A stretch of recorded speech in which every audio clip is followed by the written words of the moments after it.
നമുക്ക് എല്ലാവർക്കും ദീപ്തിയെക്കുറിച്ച് അറിയാം. ദീപ്തി ഏത് മതത്തിൽപ്പെട്ട ആളാണ്, എങ്ങനെയാണെന്നൊക്കെ നമുക്ക് നല്ല ഭംഗിയായിട്ട് അറിയാം. അറിഞ്ഞൂടെ?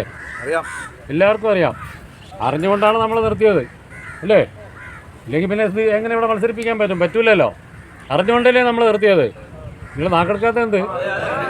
ഞാൻ ഇത് ചോദിക്കുന്നത് നിങ്ങൾ ഇതിനെതിരെ പറയുന്നവൻ്റെ അടുത്ത് നിങ്ങൾ തിരിച്ച് സംസാരിക്കാൻ വേണ്ടിയാണ് ഞാൻ പറയുന്നത്. നമ്മളാരും അറിയാതെ അല്ല ദീപ്തിയെ പിടിച്ച് ഇവിടെ സ്ഥാനാർത്ഥിയാക്കി. നമുക്ക് കിട്ടിയ ഒരു അവസരം എന്നാണ് നമ്മൾ മനസ്സിലാക്കിയത്. ഇങ്ങനെ ഒരാളെ നമുക്ക് വെളിയിൽ പോയി അവന്മാർ എടുത്തുകൊണ്ട് വന്നാലും വെളിയിൽ നിന്ന് എടുത്തുകൊണ്ട് വരാതെ നമ്മുടെ നാട്ടിൽ നിന്ന് എടുക്കാൻ വേണ്ടി കിട്ടി. അത് ഓരോരുത്തരുടെ ഒരു സ്വാതന്ത്ര്യമാണ്. ഇന്ത്യ രാജ്യത്തിൻ്റെ സ്വഭാവം അതാണ്, മതേതര രാജ്യമാണ്. എത്രയോ പേര് പല രീതിയിൽ താമസിക്കുന്നു. നമ്മളെ ബഹുമാന്യനായ മുഖ്യമന്ത്രിയുടെ മകളെ ആരാണ് കല്യാണം കഴിച്ചിരിക്കുന്നത്? ആരാ കല്യാണം കഴിച്ചിരിക്കുന്നത് അറിയാമോ?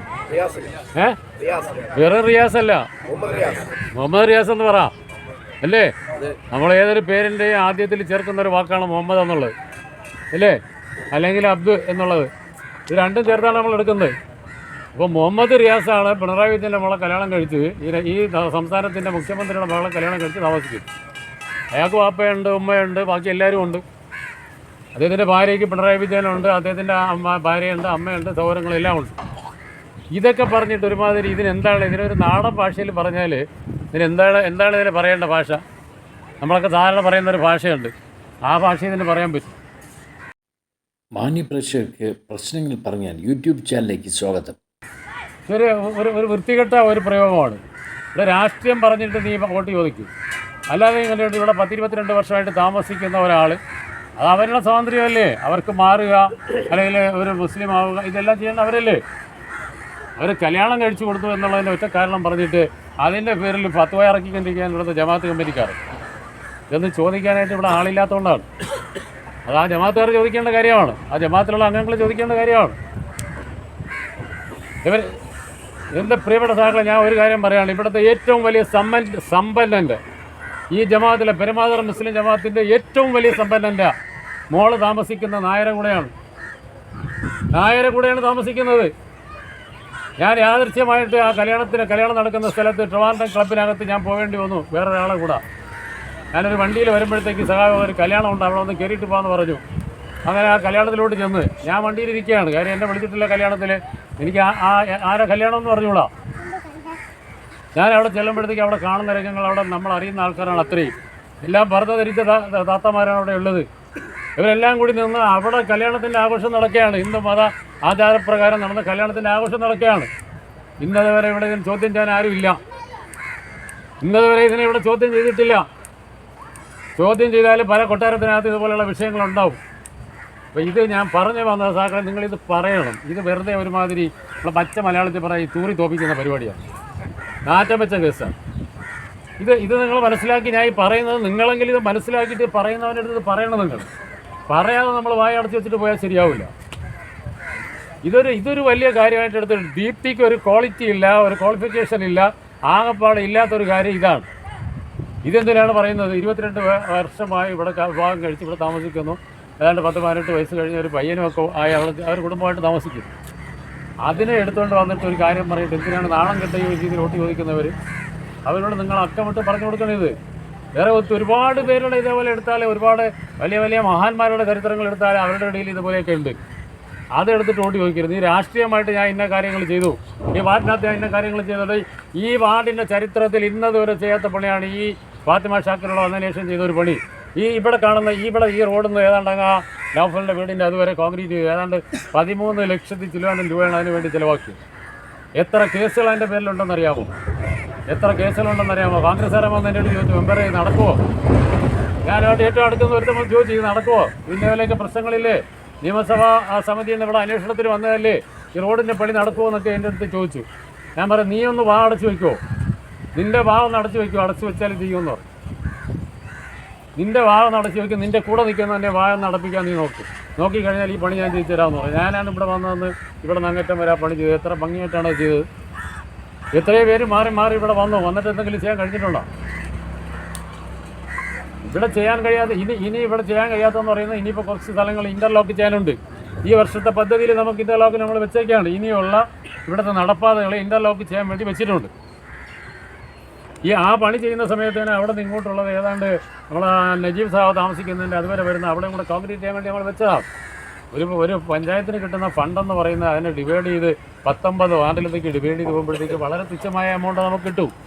അതിലൊക്കെ പിന്നെ അന്ന് മുരളി പ്രസിഡന്റ് ആയിരുന്നുകൊണ്ട് എൻ്റെ സമ്മർദ്ദം കൊണ്ട്, കാര്യം ഇവിടെ ഈ വാർഡിനകത്ത് നമുക്ക് വിജയിക്കാൻ കഴിഞ്ഞ് പിടിച്ചെടുത്തു പോകാം, നമ്മൾ അടുത്ത ഇലക്ഷനിലേക്ക് പോകുമ്പോഴത്തേക്ക് നമുക്ക് എന്തെങ്കിലും ചെയ്തെങ്കിലല്ലേ പറ്റൂ എന്ന് പറഞ്ഞുകൊണ്ടാണ് ഞാൻ ഈ പണി ചെയ്യിപ്പിച്ചത്. പക്ഷേ ഇവിടെ വന്നപ്പോഴത്തേക്ക് എൻ്റെ ഫണ്ട് തികയാതെ വന്ന് ഫണ്ട് വെട്ടി മാറ്റേണ്ടി വന്നു. അത് നമ്മൾ സഹരിച്ചാലല്ലേ പറ്റും, ഫണ്ട് വെട്ടി കുറയ്ക്കേണ്ടി വന്നു. അങ്ങനെ വെട്ടി കുറച്ചിട്ടാണ് അന്ന് ചെയ്യാൻ പോയത്. ഇപ്പോൾ നമ്മളെടുത്ത് അതിൻ്റെ എസ്റ്റിമേറ്റ് എല്ലാമായി വർക്ക് ടെൻഡർ ചെയ്യാൻ വരുമ്പോഴത്തേക്ക് സ്വാഭാവികമായിട്ടും ഇന്നിപ്പോൾ ഇവിടെ ഇരിക്കുന്ന മൊബൈലൊക്കെ കൈകാര്യം ചെയ്യുന്ന കുട്ടികൾക്കെല്ലാം അറിയാം, സെക്രട്ടറിക്ക് ഒരു ലോഗിനുണ്ട്. ആ ലോഗിൻ എന്ന് പറയുന്ന അയാൾ ആദ്യം വരുന്ന പഞ്ചായത്തിൽ കിടക്കുകയായിരുന്നു, കാസർഗോഡുള്ളൊരു പഞ്ചായത്തിൽ കിടക്കുകയായിരുന്നു.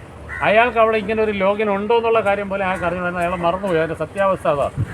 നമ്മൾ ചോദിച്ചാൽ പറയാം, അല്ല പ്രസിഡൻ്റെ അങ്ങനെ ഒരു ലോഗിൻ ഇല്ല, എനിക്കില്ല, ഇതുവരെ ഇല്ല എന്ന് പറയും. എന്നാൽ സെക്രട്ടറി പുതിയൊരെണ്ണത്തിന് കൊടുന്ന് പറഞ്ഞു. ഇപ്പോൾ പുതിയതൊരെണ്ണം കൊടുത്ത് പുതിയതിന് ഞാനും സുഭാഷും കൂടെ ഇറങ്ങി കയറി നടന്ന് അത് ശരിയാക്കി കൊണ്ടുവന്ന് അവരുടെ ഇത് ലാപ്ടോപ്പ് എടുത്ത് അങ്ങോട്ട് വെച്ച് നോക്കുമ്പോഴത്തേക്ക് കാണാം ഇദ്ദേഹത്തിന് ഇന്നടത്തുണ്ട് എന്ന് പറഞ്ഞാൽ അതിൽ കാണിക്കും.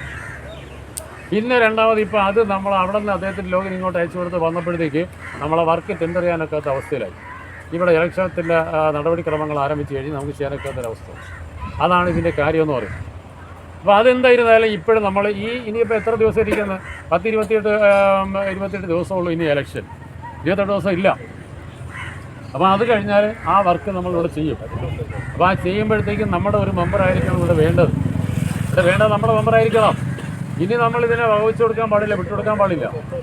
ഈ നാട്ടിൽ ജീവിക്കണമെന്നാണ് പ്രിയപ്പെട്ട സഹോദരന്മാരെ എനിക്ക് പറയാനുള്ളത്. നിങ്ങൾ ഈ നാട്ടിൽ ഇനി ജീവിക്കണമെന്നാണ് നിങ്ങൾ ആഗ്രഹിക്കുന്നതെങ്കിൽ ജീവൻ കൊടുത്ത് ഈ ഇലക്ഷനിൽ നമ്മൾ ജയിച്ചാലേ പറ്റും. അതിനുവേണ്ടിയുള്ള പ്രവർത്തനം നമ്മൾ നടത്തണം. ഇല്ലെങ്കിൽ ഈ നാട് നമുക്ക് ജീവിക്കാൻ പറ്റില്ല. ഇത് വെറുതെ അങ്ങ് വായത്തോന്ന് പറയുന്നതല്ല.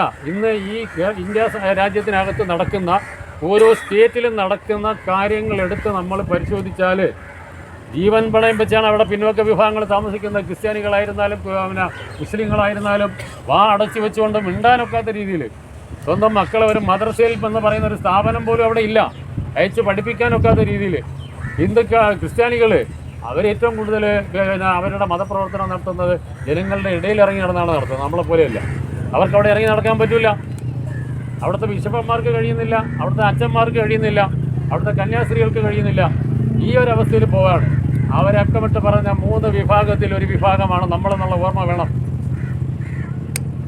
RSSകാരൻ അക്കമിട്ട് വെച്ചേക്കുന്ന 3 വിഭാഗത്തിൽ ഒന്നാണ് ഈ ഇരിക്കുന്ന രാഷ്ട്രീയ പാർട്ടിയുടെ നേതൃത്വം കൊടുക്കുന്ന നമ്മൾ.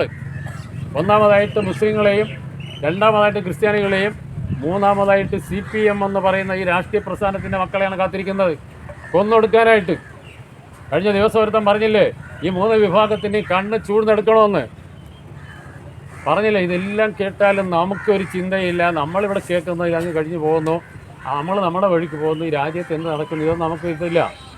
ഓരോ ദിവസവും നടക്കുന്ന കാര്യങ്ങൾ നമ്മൾ ചിന്തിക്കണം. ഈ ഇവിടെ ഇരിക്കുന്ന ഇപ്പോൾ യുവാക്കളിരിക്കുന്നു, കല്യാണം കഴിച്ചവരിയ്ക്കുന്നു, നമ്മുടെ മക്കളെക്കുറിച്ച് നമ്മൾ ചിന്തിക്കണം. ഈ മക്കളുടെ ഭാവി നാളെ എന്തായിരിക്കും? ഈ മക്കളെ നമുക്ക് മക്കളാക്കി വളർത്തിയെടുക്കാൻ പറ്റുമോ? അല്ലെങ്കിൽ ഇന്ന് നമ്മുടെ മറച്ചിൽ അയക്കുന്ന പോലെ അവർക്ക് നമുക്ക് തലയിൽ വസ്ത്രയൊക്കെ ഇട്ട് കൊടുത്ത് നല്ല രീതിയിൽ വസ്ത്രദാനം നടത്തി നമുക്ക് പഠിപ്പിക്കാൻ പറ്റുമോ? ഇത് നമ്മൾ ചിന്തിക്കേണ്ട കാര്യമാണ്. ആർക്കും ഒരു വേവലാതിയുമില്ല ഇവിടെ. നമ്മളെ മുസ്ലിങ്ങളെന്ന് പറഞ്ഞാൽ ആർക്കും മനസ്സിനകത്ത് ഒരു വേവലാതിയില്ല. അത് അവിടെയല്ലേ നടക്കുന്നത്, അത് അവിടെ അങ്ങ് നടന്നോട്ടെ. ഇവിടെ നമുക്ക് ഇതൊന്നും ബാധകമില്ല. പ്രിയപ്പെട്ട സഹാക്കളെ, ഇവിടെ ഈ ഒരു സർക്കാർ ഇരിക്കുന്നത് കൊണ്ട് മാത്രമാണ് ഇന്ന് ഈ സാഹചര്യത്തിൽ നമ്മൾ പൊയ്ക്കൊണ്ടിരിക്കുന്നത്. അതിൽ യാതൊരു സംശയമില്ല. ഇത് മാറി മറിയുന്നൊരു സാഹചര്യം ഇവിടെ വന്നാൽ നമ്മുടെ കാര്യം കട്ടപ്പോവുകയാണ്, യാതൊരു സംശയമില്ല. നമ്മളൊക്കെ വേണമെങ്കിൽ ചിലപ്പോൾ കടലിൽ ചാടി നീന്താൻ കഴിയുന്ന അത്രയും സമയം നീന്തും. അത് കഴിയുമ്പോഴത്തേക്ക് അതിൻ്റെ ആഴത്തിലേക്ക് അങ്ങ് താന്നു പോകും. നമ്മൾ ഈ ഇരിക്കുന്ന സഹോദരിമാരെന്തോന്ന് ചെയ്യും? അതെല്ലാം വിട്ടിട്ട് പോകും. അവരും പറയും, ഇക്ക എങ്ങനെയെങ്കിലും പോയി രക്ഷപ്പെട്ടോ എന്ന് പറയും, അല്ലെ വാപ്പ പോയി രക്ഷപ്പെട്ടോ, മോനെ നീയും പോയി രക്ഷപ്പെട്ടോ, നമ്മളെന്തെങ്കിലും ആയിക്കോട്ടെ എന്ന് അവർ പറയും. അപ്പോൾ ഈ ഒരു അവസ്ഥയാണ് ഇവിടെ നമ്മുടെ നാട്ടിൽ വരാൻ പോകുന്നത്. ഇത് വരാതിരിക്കണമെങ്കിൽ അതിന് മുമ്പ് നടക്കുന്ന ഒരു സെമി ഫൈനലാണ് ഈ ഇലക്ഷൻ എന്ന് പറയുന്നത്, ഈ പഞ്ചായത്ത് ഇലക്ഷൻ എന്ന് പറയുന്നത്. എത്ര പഞ്ചായത്തുകളെ ഈ സംസ്ഥാനത്തിനകത്ത് നമുക്ക് പിടിച്ചെടുക്കാൻ കഴിയുന്നോ അതായിരിക്കും അടുത്ത അസംബ്ലിയിലത്തേക്കുള്ള ചൂണ്ടുപലക എന്ന് പറയുന്നത്. അതായിരിക്കും ആ അസംബ്ലിയിലത്തേക്ക് നമുക്ക് ജയിക്കണം. നമ്മൾ ജയിച്ചു വരണം. ഇവിടെ ക്രിസ്ത്യാനിയായിട്ട് ജീവിക്കണം, ഹൈന്ദവനായിട്ട് ജീവിക്കണം, മുസ്ലിമായിട്ട് ജീവിക്കണം, ഒരു ജാതിയില്ലാത്തവരിവിടെ ജീവിക്കണം. ഇതാണ് ഈ രാജ്യം നമ്മൾ വിഭാവനം ചെയ്യുന്നത്. കമ്മ്യൂണിസ്റ്റ് പാർട്ടി വിഭാവനം ചെയ്യുന്നത് അതാണ്. ഒരു ജാതി ഇല്ലാത്തവൻ ഇവിടെ ജീവിക്കണം, ഒരു മതമില്ലാത്തവൻ ഇവിടെ ജീവിക്കണം, ഒരു മുസ്ലിമിന് മുസ്ലിമായിട്ട് ജീവിക്കണം, ഒരു ക്രിസ്ത്യാനിയായിട്ട് ജീവിക്കണം, ഒരു ഹൈന്ദവനായിട്ട് ജീവിക്കണം. ഇതൊന്നുമല്ല ഈ രാജ്യത്ത് ഹൈന്ദവൻ മാത്രമേ പാടുള്ളൂ എന്ന് പറയുന്ന ഒരു വലിയ ശക്തി ഈ രാജ്യം ഭരിച്ചുകൊണ്ടിരിക്കുകയാണെന്നുള്ള ഓർമ്മ നമ്മുടെ മനസ്സിനകത്ത് എപ്പോഴും ഇങ്ങനെ നമ്മൾ അലട്ടിക്കൊണ്ടിരിക്കണം. നമ്മൾ അലട്ടേണ്ടത് എന്താണ്? നമ്മുടെ മക്കൾ, നമ്മളെ വളർന്നു വരുന്ന കുട്ടികൾ, ഇവരെ ഭാവി എന്താവും എന്നുള്ളതിനെക്കുറിച്ചാണ് നമ്മൾ ചിന്തിക്കേണ്ടത്. അങ്ങനെ ചിന്തിച്ചെങ്കിൽ മാത്രമേ നമുക്ക് ഈ നേരിൻ്റെ വഴിയിലേക്ക് നമുക്ക് പോകാൻ കഴിയുള്ളൂ. ഇവിടെ കഴിഞ്ഞ ഏതാണ്ട് 4.5 വർഷമായിട്ട് നേരം വെളുക്കുമ്പോൾ കതറും എടുത്തിട്ട് തേച്ച് ഇങ്ങനെ വടി പോലുള്ള കോളറൊക്കെ പിടിച്ച് വെച്ചിട്ട് ഒരു ജോലിയില്ലാത്തവൻ ഇറങ്ങി നടന്ന് കണ്ടവൻ്റെ മുതലിനെ പിടിച്ചു പറ്റുകയും അല്ലെങ്കിൽ ഏതെങ്കിലും കിട്ടുന്നവരെ അടിപിടി കേസിട്ടാണെങ്കിൽ അതിൻ്റെ പേരിൽ പോലീസ് സ്റ്റേഷനിൽ ഉണ്ടാക്കി 1000ങ്ങളും 10,000ങ്ങളും വായിച്ച് ജീവിച്ചുകൊണ്ടിരിക്കുന്ന ഒരവസ്ഥയാണ് ഇവിടെ ഉള്ളത്. ഇപ്പോൾ അതൊന്നും നടക്കുന്നില്ല. ഇപ്പോഴും അത് നടക്കുന്നുണ്ട്. പക്ഷേ അത് തുടർന്നു കൊണ്ടുപോകാനായിട്ട് അവർക്ക് ആഗ്രഹമില്ല. നല്ലതുപോലെ കോൺഗ്രസ്സുകാരനെ സംബന്ധിച്ചിടത്തോളം നല്ല കോൺഗ്രസ്സുകാരന്മാർ ഇത് നല്ല ഭംഗിയായിട്ട് മനസ്സിലാക്കുന്നുണ്ട്. ഒരുപക്ഷെ കേരളത്തിൻ്റെ ചരിത്രത്തിൽ ഇതുപോലൊരു ഭരണം, ഇത്രയും നല്ലൊരു ഭരണം സാക്കളെ ഏത് കാര്യത്തിലാണ് മാറ്റി നിർത്താൻ കഴിയുന്നത്? നമ്മളെല്ലാം യാത്ര ചെയ്യുന്നവരല്ലേ? ഇന്നൊരു വണ്ടിയിൽ ഒരു ബൈക്കിൽ കയറി ഇരുന്നാൽ നമ്മൾ പോകുന്നത് കാറ്റത്ത് പറന്നു പോകുന്ന പോലെ ബൈക്ക് പോകും. ഒരു കുണ്ടും കുഴി ഇല്ലാത്ത രീതിയിൽ. 10 വർഷം മുമ്പുള്ള നമ്മളൊന്ന് എടുത്തു നോക്കിയാൽ നമ്മൾ പെരുമാറി ഇവിടെ നിന്ന് താലൂക്ക് ഹോസ്പിറ്റലിനകത്ത് ഒരു ഗർഭിണിയായ സ്ത്രീയെ കൊണ്ട് ഒരു ഓട്ടോയിൽ ഇരുത്തി കൊണ്ടുപോകാൻ പറ്റുമായിരുന്നോ? പറ്റൂല. ആ രീതിയിൽ ഏത് മേഖല എടുത്ത് നോക്കിയാലും റോഡുകളെല്ലാം നല്ല സൂപ്പർ റോഡുകളാക്കി മാറ്റിയിട്ടുണ്ട്. ഇതിനാണ് അവൻ പറയുന്നത് ഈ രാജ്യത്തെ തന്നെ മുടിക്കുകയാണ്, കടം വാങ്ങിച്ച് പിടിക്കുകയാണ്. കടം വാങ്ങിച്ച് പിടിക്കുന്നത് വരുമാനം ഉണ്ടാക്കാൻ വേണ്ടിയിട്ടാണ് പിടിക്കുന്നത്. ഇന്ന് വിദേശത്ത് നിന്ന് കമ്പനികൾ നമ്മുടെ നാട്ടിലേക്ക് വരികയാണ്. എന്തിന്? ഇവിടെ പണി ചെയ്യാൻ വേണ്ടിയിട്ട്, ഇവിടെ വർക്ക് എടുക്കാൻ വേണ്ടിയിട്ട് വരികയാണ്. അതിനുള്ള എല്ലാ അവസരങ്ങളും നമ്മൾ ഉണ്ടാക്കി കൊടുക്കുകയാണ്. നമ്മുടെ ഗവൺമെൻറ് എല്ലാ അവസരവും ഉണ്ടാക്കി കൊടുക്കുകയാണ്. കറണ്ടിന് യാതൊരു ബുദ്ധിമുട്ടുമില്ല. എന്തെങ്കിലും ബുദ്ധിമുട്ടുണ്ടോ? ഈ കാലഘട്ടത്തിനിടയ്ക്ക് എന്തെങ്കിലും ഒരു ദിവസം ഈ കറണ്ട് പോയി നേരത്തെ പോലെ കറണ്ട് കട്ട് എന്ന് പറഞ്ഞ് ഏതെങ്കിലും ഒരു ദിവസം വന്നിട്ടുണ്ടോ? യാദൃശ്യമായ കറണ്ട് പോയാൽ ഇനി ഏതെങ്കിലും ഇടിയോ മറ്റോ പെയ്ത് എന്തെങ്കിലും വലിയ അപകടം ഉണ്ടാവുകയാണെങ്കിൽ മാത്രമാണ് മണിക്കൂറുകൾ താമസിക്കുന്നത്. അല്ലാതെ കറണ്ട് പോയാൽ ആ മണിക്കൂറിനകത്ത് തന്നെ ആ കറണ്ട് തിരിച്ചു വരുന്ന രീതിയിലാണ്. ഇപ്പോൾ കറണ്ട് നമുക്ക് വേറെ സ്റ്റേറ്റുകൾക്ക് കൊടുക്കാൻ കഴിയുന്ന രീതിയിൽ കറണ്ട് നമുക്ക് ഉൽപ്പാദിപ്പിച്ചിരിക്കുകയാണ്. കാര്യം വീടുകളുടെ മുകളിലെല്ലാം സോളാർ സ്ഥാപിച്ചിട്ട് ആ വീട്ടുകാർക്ക് പൈസ കിട്ടുന്ന രീതിയിലാണ്. ഇപ്പോൾ നമ്മൾ പള്ളിയിൽ സോളാർ വെച്ചു. ഇപ്പം ഏതാണ്ട് 8,000 അടച്ചിട്ടുന്ന സ്ഥലത്ത് നമുക്കിപ്പോൾ 1000, 1200, 2000 രൂപയാണ് നമുക്ക് ബില്ല് വരുന്നത്. അത്യാവശ്യം അധികം എടുക്കുന്ന കറണ്ടിനുള്ള പൈസ നമുക്ക് ഇങ്ങോട്ട് തരികയാണ്. വീട്ടിൽ വെച്ചാലും അങ്ങനെയാണ് എടുക്കുന്നത്. ഇതെല്ലാം എന്ന് പറയുന്നത് ഒരു രാജ്യത്തിൻ്റെ ഭരണ നേട്ടമാണ്. ഇതാണ് ഭരണ നേട്ടം എന്ന് പറയുന്നത്. അങ്ങനെ ആരോഗ്യ മേഖലയിൽ ഇന്ന് ഈ ഹോസ്പിറ്റലിൽ പോകുന്ന ഒത്തിരി പേര് ഇതിനകത്തുണ്ടാവും തോന്നുന്നു. നാളെ പോകുമ്പോഴത്തേക്ക് അവിടെ വെളിയിൽ ചെന്ന് ടിക്കറ്റ് കൊടുത്ത് മരുന്ന് മേടിച്ചിട്ട് വന്നാൽ പോരാ. പതുക്കെ വന്ന് കയറി ആ ഫ്രണ്ട് വാലിൽ കൂടെ കയറിയിട്ട് അതിനകത്തോട്ട് കയറി നോക്കണം. അതായത് നമ്മളെ എയർപോർട്ടിനകത്ത് കാർഗോ സാധനം വന്ന് കിടക്കുന്ന പോലെ, കാർഗോയിൽ സാധനം വന്ന് കിടക്കുന്ന പോലെ കാർട്ടൂൺ കണക്കിന് മരുന്നുകൾ പർച്ചേസ് ചെയ്ത് അതിനകത്ത് ഇട്ടേക്കാണ്.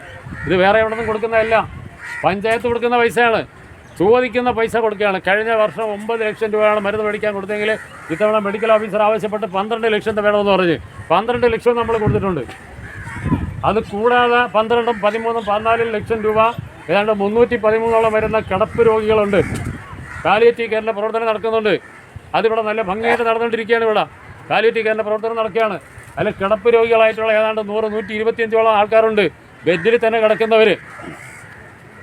പായൽ കിടത്താൻ പറ്റില്ല, കട്ടിലിൽ കിടത്താൻ പറ്റില്ല. കിടത്തിയാൽ ശരീരം മുഴുക്ക പൊട്ടി ബ്ലഡും രക്തമായിട്ട് ഒഴിഞ്ഞ് കിടക്കുന്നവർ. അവർക്ക് നല്ല എയർ ബെഡ് വാങ്ങി കൊടുക്കുകയാണ്. എയർ ബെഡ് ആവശ്യമാണെങ്കിൽ എയർ ബെഡ് മേടിച്ച് കൊടുക്കുകയാണ്.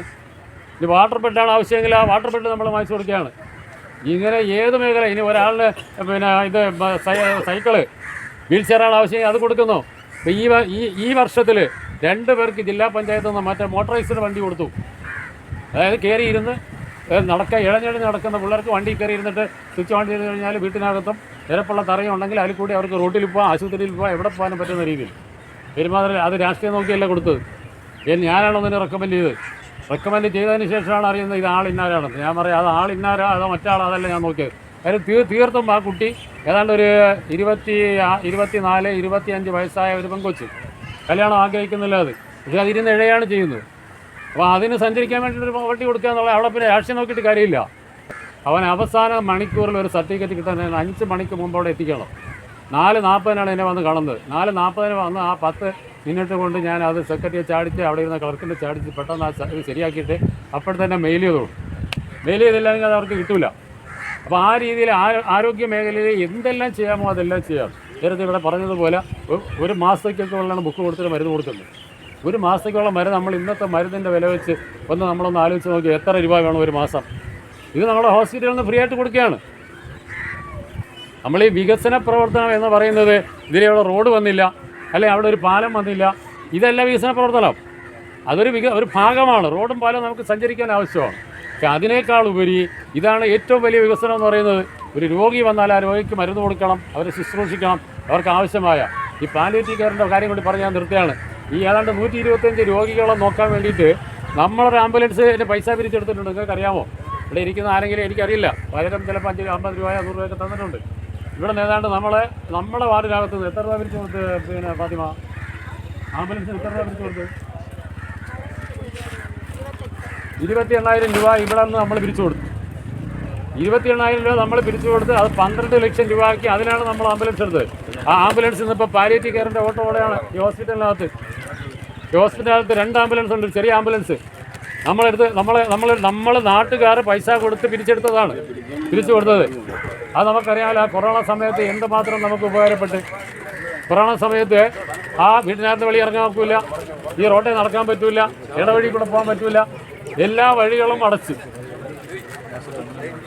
വഴികളും അടച്ചിട്ടിരുന്ന ആ ഒരു സമയത്ത് നമുക്ക് പോകാനായിട്ട് കഴിയാത്ത സമയത്ത് അരികിലുണ്ട് ഡോക്ടർ എന്നുള്ള പേരിൽ നമ്മളൊരു പരിപാടി തുടങ്ങി. ആംബുലൻസിനകത്ത് 2 ഡോക്ടർമാരും അതുപോലെ തന്നെ 2 സിസ്റ്റർമാരും നമ്മൾ കൊടുത്ത് ഈ പഞ്ചായത്തിനകത്ത് മൊത്തം ഓടി നടന്ന് ഓരോ വാർഡിലും നിശ്ചിത സമയം വെച്ച് ആ സമയത്തിന് ആ വണ്ടി അവിടെ എത്തും, ഡോക്ടർ പരിശോധിക്കും, മരുന്ന് കൊടുക്കും, ഇതെല്ലാം ചെയ്തു. ഇങ്ങനെ നിരവധി എണ്ണിയാ തീരാത്ത പ്രവർത്തനങ്ങൾ പഞ്ചായത്ത് നമ്മൾ ചെയ്തിട്ടുണ്ട്. ഇതെല്ലാം നമ്മൾ അക്കമിട്ട് ഇവരുടെ മുമ്പിൽ നമ്മൾ പറയണം. കാർഷിക മേഖലയിലെ കാര്യം നേരത്തെ ഇവിടെ പറഞ്ഞ് കഴിഞ്ഞ വർഷം പഞ്ചായത്തിനകത്ത് കൃഷിയുടെ വിളവെടുത്തതിൽ ഏറ്റവും നമ്പർ 1 ഏരിയ എന്ന് പറയുന്നത് പെരുമാതുറയാണ്. കാർഷിക മേഖലയിൽ വിളവെടുത്ത നമ്പർ 1 പഞ്ചായത്തിലെ 1ാമത്തെ വാർഡ് എന്ന് പറയുന്നത് ഈ വാർഡാണ്. നമ്മളതിനകത്ത് അൻവറിൻ്റെ കാമ്പൗണ്ടിനകത്ത് നമ്മൾ ചെയ്ത് എത്ര കിലോയാണ് പച്ചമുളക് നമ്മൾ അവിടെ നിന്ന് എടുത്തത്. പലരും കണ്ടിട്ടില്ല, പലരും അത് കണ്ടിട്ടില്ല. അതിനകത്ത് ഒത്തിരി പേര് ഇവിടെ വന്നവർ ഇതിനകത്ത് ഇരിപ്പുണ്ട്. അപ്പോൾ കാർഷിക മേഖലയിൽ വലിയ മാറ്റം ഉണ്ടാക്കി. വിദ്യാഭ്യാസ മേഖലയിൽ ഒരു സ്കൂളിനും ഇനി ടോയ്ലറ്റ് ഇല്ലാത്ത ഒരൊറ്റ സ്കൂളില്ല. ആവശ്യത്തിലധികം ടോയ്ലറ്റ് കൊടുത്തു. അതുപോലെ തന്നെ കെട്ടിടങ്ങൾ പാലവിള സ്കൂളെന്ന് പറയുന്നത് 1200 കുട്ടികളുണ്ട്. ഇപ്പം കഴിഞ്ഞ ആഴ്ചയിലാണ് 3 നില കെട്ടിടം ഉദ്ഘാടനം ചെയ്തത്. ഇപ്പോൾ വീണ്ടും 2.5 കോടി രൂപ അനുവദിച്ചിരിക്കുകയാണ് അടുത്തൊരു കെട്ടിടം കെട്ടാൻ വേണ്ടി. നമ്മളെ സ്കൂളിൽ നിന്ന് കെട്ടിടം കെട്ടാൻ സ്ഥലമില്ല. ഭരണകൂടാരം എന്ന് പറഞ്ഞിട്ട് ലോക നിലവാരത്തിലുള്ള ഒരു സംവിധാനമാണ് ഭരണകൂടാരം എന്ന് പറയുന്നത്. അതിനകത്തുനിന്ന് ആ ഭരണകൂടാരത്തിനകത്തുള്ള സംവിധാനം എന്ന് പറയുന്നത് നമ്മളെ ഒരു കുഞ്ഞു കുട്ടിയെ LKG ഒക്കെ മുമ്പ് വരുന്ന ഒരു കുട്ടിയെ നമ്മൾ അവിടെ കൊണ്ടാക്കി കഴിഞ്ഞാൽ ഈ ഭരണകൂടാരത്തിനകത്ത് ഈ കുട്ടികളെ കയറ്റി കഴിഞ്ഞാൽ അവനെ ആഗ്രഹിക്കുകയാണ് എനിക്ക് ഒത്തിരി പാട്ട് പാടണം, അല്ലെങ്കിൽ പാട്ട് പാടുമ്പോഴത്തേക്ക് ഒരു മ്യൂസിക് ആവശ്യമാണ്, ഒരു ഗിത്താർ അല്ലെങ്കിൽ ഒരു ഹാർമോണിയം അല്ലെങ്കിൽ ഒരു തബല, ഇത് അതിനകത്തുണ്ട്. അവന് വേണമെന്ന് പറഞ്ഞാൽ അവൻ അത് എടുത്ത് വെച്ച് കൈകാര്യം ചെയ്യാനായിട്ട് അവന് പറ്റും. അവൻ പഠിക്കാൻ ആഗ്രഹിക്കുന്ന ഒരു പുസ്തകം അതിനകത്ത് വേണമെന്ന് പറഞ്ഞാൽ ആ പുസ്തകം അതിനകത്തുണ്ട്. അങ്ങനെ എല്ലാ സംവിധാനം ലോക നിലവാരത്തിലേക്കുള്ളതാണ് ഭരണകൂടാരം എന്ന് പറയുന്നത്. പെരുമാറ സ്കൂളിന് ഇപ്പോൾ ഒരെണ്ണം അനുവദിച്ചിട്ടുണ്ട്. പക്ഷേ കിട്ടാനുള്ള സ്ഥലമില്ലാതെ ആണ് നമ്മളിങ്ങനെ അന്വേഷിച്ചുകൊണ്ടിരിക്കുന്നത്. ചിലയെങ്കിൽ പഞ്ചായത്തിനകത്ത് 8 സ്കൂളുകൾ സർക്കാർ സ്കൂളുണ്ട്. അതിൽ 6 സ്കൂളിലും ഈ ഭരണകൂടാരം വന്നു കഴിഞ്ഞു. ഇനി 2 എണ്ണം മാത്രമാണ്, ഒന്ന് പെരുമാതുറയും വേറെ ഒരു സ്കൂൾ മാത്രമാണ് ഇനി ഇത് ചെയ്യാനുള്ളത്. അങ്ങനെ ഏത് മേഖലയിലും വികസനത്തിൻ്റെ ഒരു മുന്നേറ്റമാണ് ഈ കഴിഞ്ഞ 5 വർഷക്കാലം പഞ്ചായത്ത് ചെയ്തത്. ഇപ്പോൾ ഈ ലാസ്റ്റ് വർഷം വരുമ്പോഴത്തേക്ക് അല്പം ബുദ്ധിമുട്ടി എന്ന് പറഞ്ഞാൽ ഏതാണ്ട് 3 കോടി രൂപ മുടക്കിയാണ് പഞ്ചായത്തിൽ ഒരു കമ്മ്യൂണിറ്റി ഹാൾ ഉണ്ടാക്കിയത്. 3 കോടി രൂപ. ഇത് എവിടെ നിന്നാണ് ഈ പൈസ വരുന്നത്? ആ 3 കോടി ഉണ്ടാക്കിയപ്പോഴത്തേക്ക് ചിറയങ്കിനകത്ത് ഇന്നതുവരെ ഇല്ലാത്ത രീതിയിൽ വണ്ടിയിൽ എൻ്റെ താഴെ വണ്ടി പാർക്ക് ചെയ്യാനുള്ളൊരു സൗകര്യം, അതിൻ്റെ മുകളിൽ AC കൂടിയുള്ള ഡൈനിങ് ഹാള്, അതിൻ്റെ മുകളിൽ കോൺഫറൻസ് ഹാള് AC കൂടിയത്. ഈ സംവിധാനങ്ങളെല്ലാം ഉണ്ടാക്കിയെടുത്തു. ഇതൊക്കെ ഒരു പഞ്ചായത്തിനെ സംബന്ധിച്ചിടത്തോളം ആവശ്യമായ കാര്യങ്ങളാണ്. അപ്പോൾ തുടർന്ന് നമുക്ക് ഈ കാര്യങ്ങളെല്ലാം നമ്മുടെ നാട്ടിൽ ചെയ്യണം. അതിന് നമുക്കിവിടെ പഞ്ചായത്തിൽ ദീപ്തീകരിക്കേണ്ടത്. അതുപോലെ തന്നെ ബ്ലോക്ക് പഞ്ചായത്തിൽ നമുക്കറിയാം, സജിത്തിനെ സംബന്ധിച്ച് നമുക്കറിയാം, നല്ലൊരു ചെറുപ്പക്കാരൻ, നമുക്ക് കിട്ടിയ ഏറ്റവും അനുയോജ്യമായ ഒരു കാൻഡിഡേറ്റ് ജയിപ്പിക്കേണ്ടത് നമ്മുടെ ആവശ്യമാണ്. അതിനെതിരെ മത്സരിക്കുന്നത് അൻസിൽ അൻസാരിയാണ് മത്സരം. അൻസിൽ അൻസാരിയായിട്ട് നമുക്ക് വ്യക്തിപരമായിട്ടൊരു വൈരാഗ്യമില്ല. പക്ഷേ അവർ പ്രതിനിധാനം ചെയ്യുന്ന പ്രസ്ഥാനത്തിനോട് നമുക്ക് ഒരു കാരണവശാലും നമുക്ക് യോജിക്കാൻ പറ്റില്ല. അതിൻ്റെ ആശയങ്ങളോട് നമുക്ക് യോജിക്കാൻ പറ്റില്ല. അതാണ് നമുക്കുള്ള വ്യത്യാസം. അപ്പോൾ അതിന് നമുക്ക് വേണ്ടത് നമ്മൾ സജിത്ത് കുമാറിനെ നമുക്ക് ജയിപ്പിച്ചെടുക്കണം. ബ്ലോക്ക് തലത്തിൽ നമുക്ക് ജയിപ്പിക്കണം. മൂന്നാമതായിട്ട് നമ്മൾ ജില്ലാ പഞ്ചായത്തിൽ നമുക്കെല്ലാം അറിയാം, നമ്മളെപ്പോഴും പ്രശ്നങ്ങളുടെ നടുവിൽ കിടക്കുന്നവരാണ്. മനസ്സിലായില്ലേ? നമ്മുടെ മത്സ്യമേഖലയായിട്ട് ബന്ധപ്പെട്ടായിരുന്നാലും കയർ മേഖലയുമായിട്ട് ബന്ധപ്പെട്ടായിരുന്നാലും അതിൽ ഏറ്റവും പ്രധാനപ്പെട്ട ഏതാണ്ട് അതിൻ്റെ ജില്ലാ കമ്മിറ്റി സെക്രട്ടറിയും സംസ്ഥാന കമ്മിറ്റിയിലൊക്കെ ഉള്ള ആളാണ് അഞ്ചുതെങ്ങ് സുരേന്ദ്രൻ എന്ന് പറയുന്നത്. ഒരു വിളി വിളിച്ചാൽ ഓടി ഇവിടെ എത്തും. അത്യാവശ്യം നമ്മുടെ കാര്യങ്ങളിലൊക്കെ ഇടപെടും. അപ്പോൾ അവരെ നമുക്ക് വിജയിപ്പിക്കണം. ആദ്യത്തെ 1-2 ദിവസം നമ്മളത്തിരി ആവശ്യത്തോടെയൊക്കെ എല്ലാവരും കിടന്ന് ഓടേം ചാടയൊക്കെ ചെയ്ത് എല്ലാം നിന്ന് ഇപ്പോൾ നമ്മുടെ ആവേശമെല്ലാം കിട്ടടങ്ങിയിരിക്കുകയാണ്. പറ്റില്ല, ഒരു കാരണവശാലും പറ്റില്ല. ഇപ്പോൾ ഇവിടെ ഇപ്പോൾ നേരത്തെ തീരുമാനിച്ചിട്ടുണ്ട്, ഒരു 5 പേരെ 10 പേരെ വെച്ചിട്ട് എല്ലാ വീടുകളിലും ഒന്ന് ഇറങ്ങണം. ആദ്യം നമ്മളെ വീട്ടിൽ നമ്മളെ ഉറപ്പിക്കണം. നമ്മുടെ വീട്ടിൽ നമ്മൾ ഉറപ്പിക്കണം. നമ്മുടെ വീട്ടിൽ ഉമ്മ ഉണ്ടെങ്കിൽ ഉമ്മ, വാപ്പ ഉണ്ടെങ്കിൽ വാപ്പ, സഹോദരങ്ങൾ, നമ്മളെ ബന്ധുമിത്രാദികൾ, നമ്മൾ വിളിച്ചാൽ കേൾക്കുന്ന ആൾക്കാർ, അവരെ വീടുകളിൽ നമ്മൾ വിളിക്കണം, ഫോൺ വിളിക്കണം. ഇന്നിപ്പോൾ ഏറ്റവും വലിയ ഇതാണ് പിന്നെ പ്രചരണത്തിന് ഉപയോഗിക്കുന്ന ആയുധമാണ് മൊബൈൽ എന്ന് പറയുന്നത്. നമ്മളെ ബന്ധുക്കളുണ്ടെങ്കിൽ അവരെ നമ്മൾ വിളിക്കണം. വിളിച്ചിട്ട് അവരോട് കാര്യം പറയണം, ഇത്ത അല്ലെങ്കിൽ ഇത്ത കാക്ക, ഇന്നതാണ് നമ്മുടെ നാടിൻ്റെ സാഹചര്യം, ഇതാണ്, ഇത് മാറിപ്പോയി കഴിഞ്ഞാൽ നമുക്കിവിടെ ജീവിക്കാൻ ബുദ്ധിമുട്ടാണ്. വടക്കേ സംസ്ഥാനങ്ങളിലൊക്കെ ജീവിക്കുന്ന പോലെ നമുക്ക് ഇവിടെ ജീവിക്കാൻ പറ്റാത്തൊരു സാഹചര്യം വരും. അതുകൊണ്ട് നമ്മൾ പരമാവധി വോട്ടുകൾ നമ്മൾ ചെയ്യണമെന്ന് നമ്മൾ ഓരോരുത്തരും കൊണ്ട് പറയിച്ചിരിക്കണം. അങ്ങനെ ചെയ്താൽ മാത്രമേ നമുക്ക് ജയിക്കാൻ പറ്റൂ. അല്ലാതെ കണ്ടിട്ട് ആദ്യത്തെ ഒരു ചിത്രം ഇവിടെ മാറി വരുന്ന പോലെയാണ് ഇപ്പോൾ ഇവിടെ കണ്ടുകൊണ്ടിരിക്കുന്നത്. അത് നമുക്ക് തന്നെ മാറ്റിയെടുക്കാൻ പറ്റും, ഉറപ്പായിട്ട് മാറ്റാൻ പറ്റും. പണിയില്ലാത്ത ദിവസം വരുമ്പോഴത്തേക്ക് ഏതെങ്കിലും 1 മണിക്കൂർ സമയം എടുക്കുക. 1 മണിക്കൂർ സമയം എടുത്തിട്ട് 5 പേര് സംസാരിക്കാറിയുന്നവർ കൂടിയിട്ട് നമ്മുടെ എല്ലാ ബന്ധുക്കളാണല്ലോ ഇവിടെ, വേറെ ആരുമില്ല. ആ വീടുകളിൽ പോയി അവിടെ ഇരുന്ന് അവരോട് കുശലം പറഞ്ഞ് കാര്യങ്ങൾ പറഞ്ഞ് അതിൽ നിന്ന് 5 പേരുണ്ട്, 3 പേരെ കിട്ടൂല, അല്ലെങ്കിൽ 2 പേരെ കിട്ടും. ആ 2 പേരെ നമ്മൾ ഉറപ്പിക്കണം. ആ രീതിയിലൊരു പണി ചെയ്താൽ മാത്രമേ നമുക്കിവിടെ ജയിച്ചു വരാൻ പറ്റുകയുള്ളൂ. അതിനു വേണ്ടിയുള്ള നല്ല പരിശ്രമം. ഇതിൻ്റെ പിന്നാലെ ചില ഭീഷണികളൊക്കെ ചിലയിടത്തൊക്കെ ഇപ്പോൾ വരുന്നതായിട്ട് ഞാൻ അറിയുന്നുണ്ട്. ആ ഭീഷണിയൊന്നും ഒരു കാര്യമൊന്നുമല്ല. RSSകാരനേക്കാൾ വലിയ ഭീഷണി നമുക്കിനി നേരിടാനില്ലല്ലോ. അതിനേക്കാൾ വലിയ ഭീഷണി നമുക്കില്ല. നമ്മളെ കൊല്ലണം, ചൂട് നടക്കണമെന്ന് പറയുന്നവനേക്കാൾ വലിയ ഭീഷണി ഇവിടെ ആരെങ്കിലും ഉണ്ടോ? ഇല്ല. ആ ഭീഷണിയൊക്കെ നമുക്ക് തരണം ചെയ്തിട്ട് പോകാൻ പറ്റും. അതുപോലെ തന്നെ SIR ഇപ്പോൾ ഇവിടെയൊക്കെ വന്ന് വോട്ടർ പട്ടികയിൽ പേര് ചേർക്കുന്ന പണിയൊക്കെ നടക്കുന്നത് ഭയങ്കര ബുദ്ധിമുട്ട് പിടിച്ചൊരു കാര്യമാണ്. നമ്മൾ വിചാരിക്കുന്നതല്ല. ഇന്നലത്തെ കണക്കനുസരിച്ച് 5 ലക്ഷം പേർക്ക് ഫോറം കൊടുത്തെന്നാണ് പറയുന്നത്. 5 ലക്ഷം കൊടുത്താൽ 55,000 പേര് എവിടെയാണെന്ന് അറിയാൻ വയ്യാത്ത രീതിയിലാണ് ഇപ്പോൾ പോയിരിക്കുന്നത്. ഈ കണക്കിലാണെങ്കിൽ ഇനി ഇതെല്ലാം തീർന്നു വരുമ്പോഴത്തേക്ക് എത്ര പേര് കാണും, എത്ര പേര് കാണില്ല. ഇനി എവിടെ നിന്ന് വന്നത്, ഏത് നാട്ടുകാരൻ ആ നാട്ടിലേക്ക് പൊക്കുകയെന്ന് പറയുന്ന ഒരു സാഹചര്യത്തിലേക്ക് പോകും. അതിനുള്ള പരിപാടികളാണ് ഇങ്ങനെ തക്കം കൂട്ടി അവർ ഇങ്ങനെ ചുറ്റിക്കാരെ കൊണ്ടുവരുന്നത്. അപ്പോൾ ഇതെല്ലാം മനസ്സിലാക്കിക്കൊണ്ട് വളരെ ഗൗരവത്തോടു കൂടി ഇലക്ഷനെ നേരിടണം എന്ന് മാത്രം പറഞ്ഞുകൊണ്ട് നിർത്തുക.